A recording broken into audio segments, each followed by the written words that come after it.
إن الحمد لله حمدا كثيرا طيبا مباركا فيه كما يحب ربنا ويرضى. أشهد أن لا إله إلا الله وحده لا شريك له وأشهد أن محمدا عبده ورسوله. يا أيها الذين آمنوا اتقوا الله حق تقاته ولا تموتن إلا وأنتم مسلمون. Ikhwana fi din, a'azakumullah. Saudara-saudara kaum muslimin, jamaah tarawih Masjid Al-Bilal, Cempaka Baru, Jakarta Pusat. Di antara sifat thubutiyah dan fi'liyah ada namanya nuzul. Nuzul artinya Allah turun ke langit dunia. Ini diberitakan oleh Nabi sallallahu alaihi wasallam dalam hadis Abu Hurairah radhiyallahu an, diriwayatkan oleh Al-Bukhari, Muslim dan At-Tirmidzi. Anna Rasulullah sallallahu alaihi wasallam qala, kata Abu Hurairah bahwa Rasulullah sallallahu alaihi wasallam telah bersabda, yanzilu Rabbuna tabaraka wa ta'ala kulla lailatin ila sama'i dunya hina yabqa thuluthul lailil akhir. Rabb kita tabaraka wa ta'ala turun ke langit dunia setiap malam ketika tinggal sepertiga malam akhir. Lalu mengapa Allah turun? Yaqul, Allah berseru, may yad'uni fa astajibalah, may yas'aluni fa u'tiyah, may yastaghfiruni fa aghfiralah. Ada 3 seruan Allah di langit dunia setiap sepertiga malam akhir. Nah, jadi materi kita pada kesempatan ini menyimak seruan dari langit. Pertama, may yad'uni fa astajibalah. Barang siapa yang berdoa saat ini kepadaku, kan kuijabah doanya. Makanya Bapak dan Ibu yang dimuliakan Allah, waktu sahur itu adalah waktu emas. Bukan hanya waktu makan-makan, bukan hanya waktu minum-minum, tapi lebih dari itu adalah waktu untuk bermunajat, waktu untuk berdoa kepada Allah Subhanahu wa ta'ala. Ini yang dikatakan waktu mustajabah. Mustajabah artinya pinta buliah kandak balaku. Mustajabah itu ada 2. Ada tempat mustajabah, ada waktu mustajabah. Tempat mustajabah itu jauh. Di mana? Di kampungnya Nabi sallallahu alaihi wasallam. 1, antara Hajarul Aswad dengan pintu Ka'bah, itu disebut dengan multazam. Itu tempat mustajabah. Sehingga kita lihat orang tawaf keliling Ka'bah, ketika sampai di Hajar Aswad mereka menghadap dan istilam. Bismillah, Allahu Akbar. Dan ketika itu memanjatkan doa kepada Allah Subhanahu wa taala, karena tempat itu adalah tempat mustajab. Yang kedua, antara mimbar Nabi dan rumah Nabi yang sekarang sudah menjadi kuburan Nabi, itu disebut dengan Raudatun min Riyadil Jannah. Satu taman di antara taman-taman surga. Menurut riwayat, kalaupun kiamat datang nanti, bumi silahkan hancur, langit silahkan runtuh, Raudah akan diangkat dan pindahkan ke surga. Itu di antara satu taman, di antara tamannya surga. Raudah itu adalah tempat mustajabah. Maka kaum muslimin yang ziarah ke Madinah, mereka berebut untuk duduk di Raudah, untuk sholat di Raudah, untuk sujud di Raudah, untuk bermunajat di Raudah, karena itu tempat mustajab. Tapi tidak semua kita bisa ke situ, tempatnya jauh, biayanya besar, harus berdesak-desakan, butuh tenaga yang prima.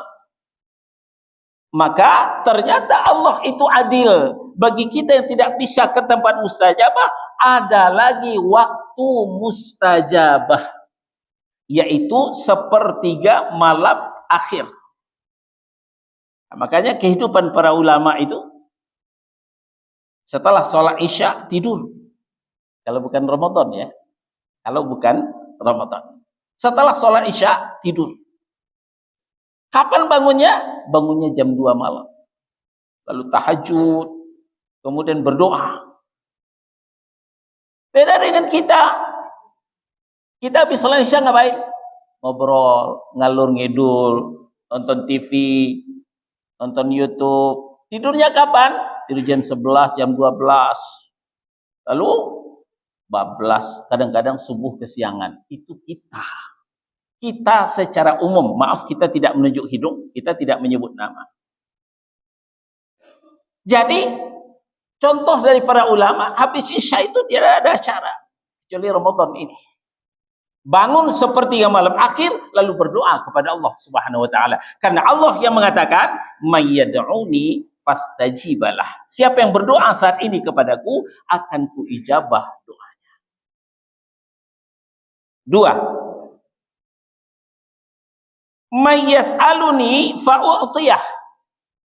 Barang siapa yang minta kepadaku saat ini, akan kukasih permintaannya.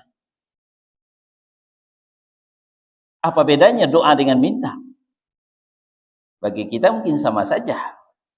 Tapi ternyata ada titik perbedaannya. Kalau doa, ad-doa wal ibadah. Doa itu adalah ibadah. Maka doa itu terkait dengan yang diajarkan Allah dalam Al-Quran, yang dituntunkan Nabi dalam hadis yang sahih.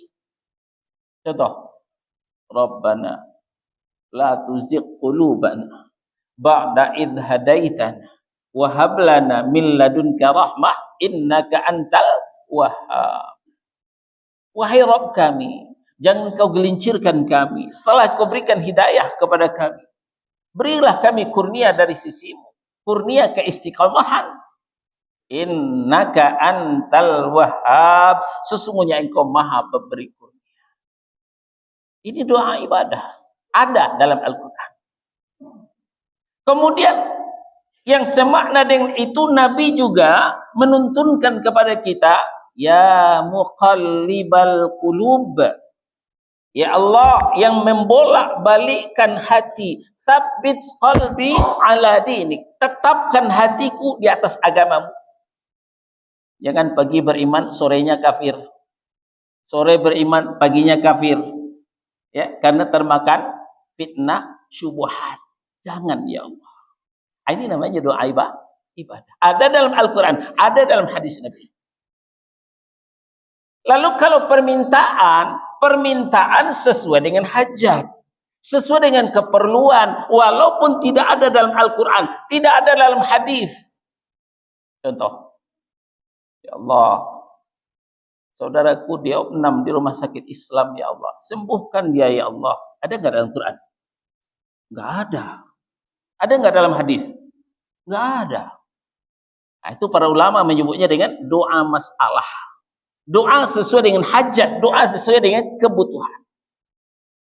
Ya Allah, anakku sekarang sedang ujian di perguruan tinggi, luluskan dia ya Allah. Ada dalam Quran? Tidak. Dalam hadis juga bukan. Bolehkah? Boleh. Idza sa'alta fas'alillah, idza sta'anta fasta'in billah.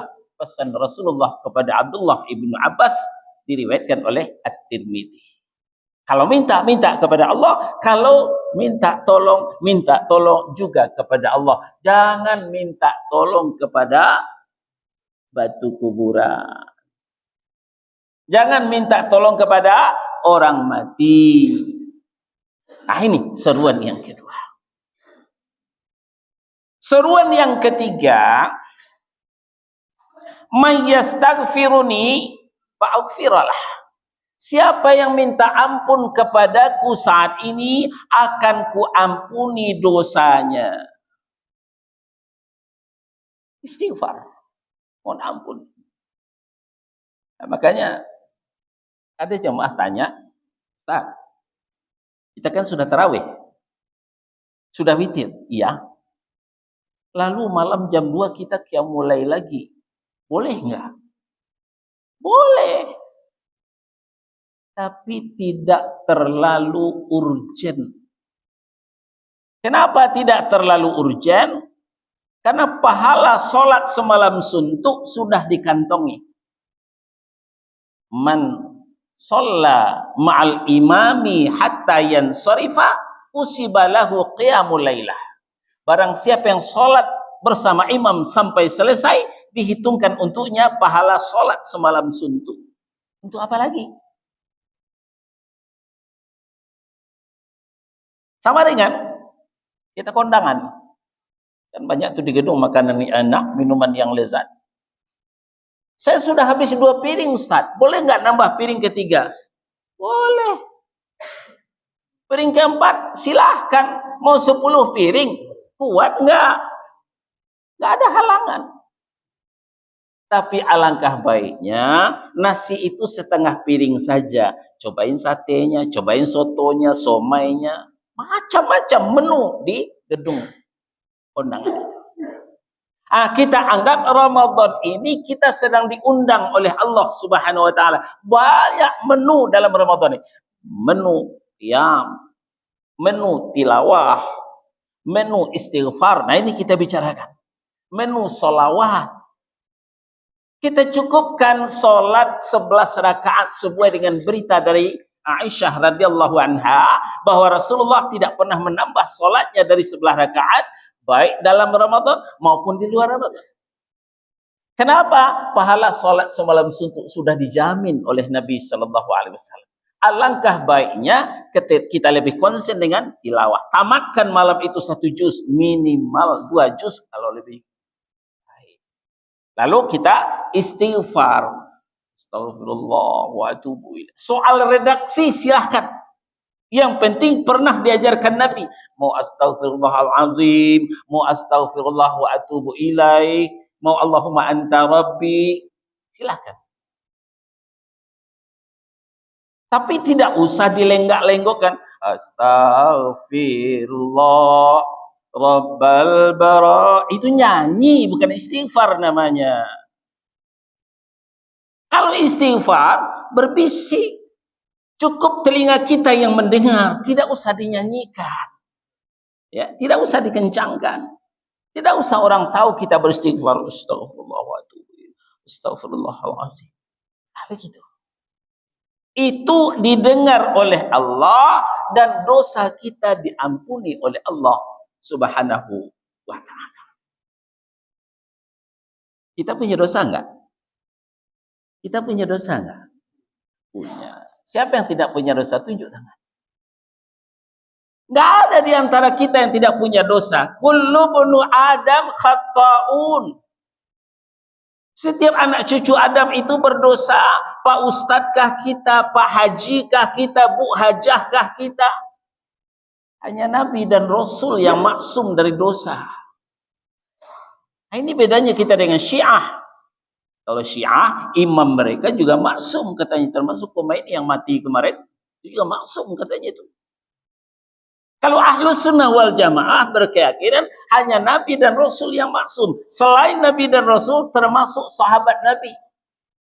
Jangankan zuriat Rasul, ya, zuriat Nabi, termasuk keluarga Nabi itu tidak maksum. Apalagi kita rentan dengan dosa, tiada hari tanpa dosa. Cuman bedanya ada yang dosanya saghirah, ada yang dosanya kabirah. Ada yang dosa besar, ada yang dosa kecil, ada yang dosanya banyak, ada dosanya yang sedikit. Itu cuma bedanya.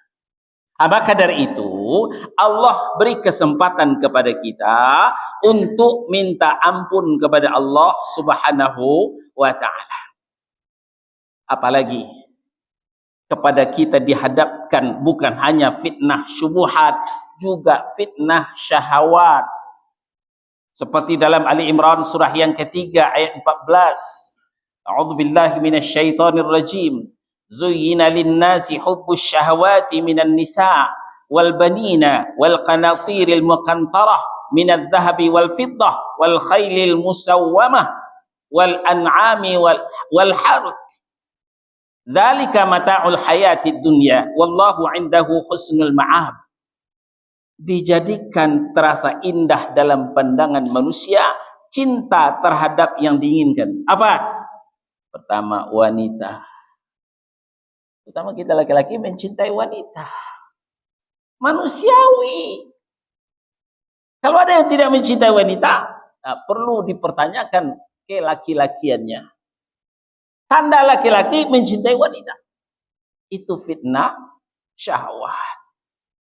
Apalagi anak-anak, harta benda yang bertumpuk seperti emas dan perak, kuda pilihan, kendaraan, sudah dapat roda 2 minta roda 4, ya, hewan ternak, sawah ladang, itulah kesenangan hidup di dunia kata Allah Subhanahu wa ta'ala. Dan di sisi Allah lah tempat kembali yang lebih baik. Lalu di ayat 15, qul a'unabbiukum bi khairin min dzalikum lilladzina taqaw 'inda rabbihim jannatun tajri min tahtihal anhar khalidina fiha wa azwajum mutahharah wa ridwanum minallah wallahu basirun bil ibad. Katakan kepada mereka, hai Muhammad, maukah aku kabarkan kepadamu apa yang lebih baik dari semua itu? Apa itu? Bagi orang-orang yang bertakwa. Nah, sebentar lagi insyaallah kita keluar dari Ramadan, kita menjadi orang bertakwa. La'allakum tattaqun. Kita optimis, enggak boleh pesimis. Ya, mudah-mudahan kita keluar dari Ramadan menjadi orang yang bertakwa insyaallah. Amin ya rabbal alamin. Nah, kata Allah Subhanahu wa ta'ala, bagi orang yang bertakwa tersedia di sisi Rabb mereka surga yang mengalir sungai di bawahnya. Mengalir sungai-sungai di bawahnya. Mereka kekal di dalamnya selama-lamanya dan ada pasangan yang suci. Pasangan hidup yang suci. Suci bagaimana? Enggak pernah Kalau istri kita kan tiap bulan ya.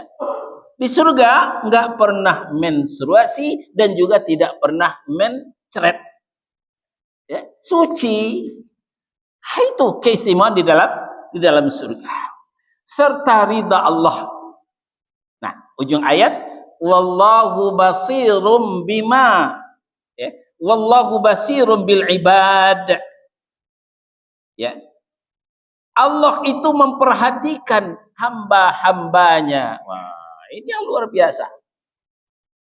Bapak Ibu, kalau kita diperhatikan oleh kepala kantor, diperhatikan oleh kepala bagian, kepala biro, waduh, senangnya hati, indah berbunga-bunga. Insyaallah golongan saya akan naik ini. Gaji saya akan naik. Saya akan dimutasi ke tempat basah ini. Itu senangnya kita kalau sudah diperhatikan oleh atasan kita. Sehingga banyak orang MPO mencari perhatian orang. Ya. Angkat telur, kata orang Batak, ambil muka. Ya. Supaya diperhatikan orang. Tapi mereka lupa mendapatkan perhatian Allah. Jadi berubahlah menjadi dari MPO kepada MPA. Dari mencari perhatian orang kepada mencari perhatian Allah. Kalau sudah diperhatikan oleh Allah, tidak ada hajat kita yang tidak dikabulkan oleh Allah Subhanahu wa taala. Wallahu basirun bil ibad. Allah memperhatikan hamba-hambanya. Hambanya yang mana? Nah, ditafsirkan oleh ayat 17. Ya. 16 dan 17. Apa kata Allah? Ayat 16. Alladzina yaquluna Rabbana innana amanna faghfir lana dzunubana wa qina adzabannar. Wahai Rabb kami telah beriman, kami telah bertauhid, berangkat dari tauhid rububiyah sampai kepada tauhid uluhiyah, berakhir dari tauhid asma wa sifat. Nah, sekarang ampuni kami, ampuni dosa-dosa kami. Istighfar itu mohon ampun. Wa qina adzabannar. Ampuni dosa kami dan pelihara kami, jauhkan kami dari azab neraka. Neraka itu kami enggak kuat ya Allah. Neraka itu api yang panasnya 70 kali lebih panas dari api dunia. Subhanallah, enggak kuat kita. Maka kita minta dijauhkan dari api neraka. Wa qina adzabannar. Lalu ayat 17. Setelah orang yang berdoa itu yang selalu diperhatikan Allah, yang kedua as-sabirina, orang yang bersabar. Apa itu sabar? Dipukul pipi kanan, kasih pipi kiri, gitu? Bukan itu yang sabar. Para ulama mengatakan as-sabru, sabar itu ada 3 sektor. Pertama, as-sabru 'inda ta'ah. Sabar dalam mentaati Allah. Jadi kita puasa. Lapar enggak puasa? Lapar enggak puasa? Oh, enggak jawab. Lapar enggak puasa? Lapar. Haus enggak puasa? Haus. Tapi sabar nunggu azan maghrib. Sudah puasa, tarawih lagi, bacaan imam panjang lagi, kayak nggak tahu saya saburan. Sabar. Kalau nggak kuat berdiri boleh duduk, sholat wajib aja boleh duduk, apalagi sholat sunnah, tarawih. Jangan ngedumel kepada imam. Ya, sabar inda ta'ah. Yang kedua, as-sabru indal maksiat, bersabar ketika berhadapan dengan maksiat. Nah, ini mungkin ada yang mantan majelis suro, majelis suka rokok, mantan ahlul hisab, katanya sudah hijrah, sudah tinggalkan rokok. Datang teman lama, dulur, piye kabare? Api-api wae toh. Rokok dulu. Qalu, orang qala, ini qalu, rokok dulu. Sabar. Sekali talak dengan rokok, selamanya talak 7 dengan rokok. Jangan ngerokok lagi. Sabar. Itu diantara contoh. As-sabru indal maksiat. Karena merokok itu maksiat. Meracuni diri sendiri. Yang ketiga, as-sabru indal musibah. Musibah, ada yang musibah besar seperti Aceh, Sumatera Utara, Sumatera Barat, datang banjir bandang. Atau musibah lokal, kita sendiri. Kita buka puasa, disuruh Nabi buka dengan kurma, buka dengan gorengan. Gorengan ngelawan, batu habis itu. Musibah, sabar. Sabar ketika musibah. Nah, ini yang pertama as-sabirina. Yang kedua as-sabirina, yang ketiga as-sadiqina, orang yang jujur, orang yang benar. Memang kejujuran inilah yang semakin langka. Bila kejujuran sudah semakin langka, maka kedustaanlah yang merajalela. Dan dari sinilah awal pangkal bencana. Bila kejujuran sudah semakin terkikis habis, maka kebohonganlah yang laris manis. Hoax, berita bohong membuat hati semakin miris. Berita benar sepertinya hoax, berita hoax sepertinya benar. Di tengah-tengah komunitas pendusta, pembohong, kita istiqamah di atas kejujuran. Was-sadiqina, kemudian wal qanitina, orang yang taat. Wal munfiqina, orang yang berinfak, bersedekah. Jadi dihimbau oleh pengurus, kita itikaf, mau makan sahur, ayo siapa yang nyumbang untuk makan sahur? Rasulullah itu sangat pemurah, terutama di bulan Ramadan. Rasulullah lebih pemurah daripada angin yang berhembus. Masya Allah. Ketika istirahat kita di bawah pohon, gerah, panas, datang angin semilir yang berhembus. Alangkah nikmatnya. Padahal tidak kita undang angin itu, tidak kita minta, datang sendiri. Begitu pemurahnya Rasulullah SAW. Nah, ujung ayat, ini pelajaran kita. Wal mustaghfirina bil ashar, orang yang diperhatikan Allah adalah orang yang selalu minta ampun di waktu sahur, selalu istighfar di sepertiga malam akhir, karena mengijabah seruan Allah Subhanahu wa ta'ala. Itulah sebabnya di ayat 133 masih Ali Imran surah yang ketiga, wasari'u ila maghfiratim mir rabbikum, bergegaslah, bersegeralah sekarang juga, jangan tunggu waktu lagi. Untuk apa? Untuk minta ampun kepada Rabbmu. Kenapa? Kamu banyak dosa.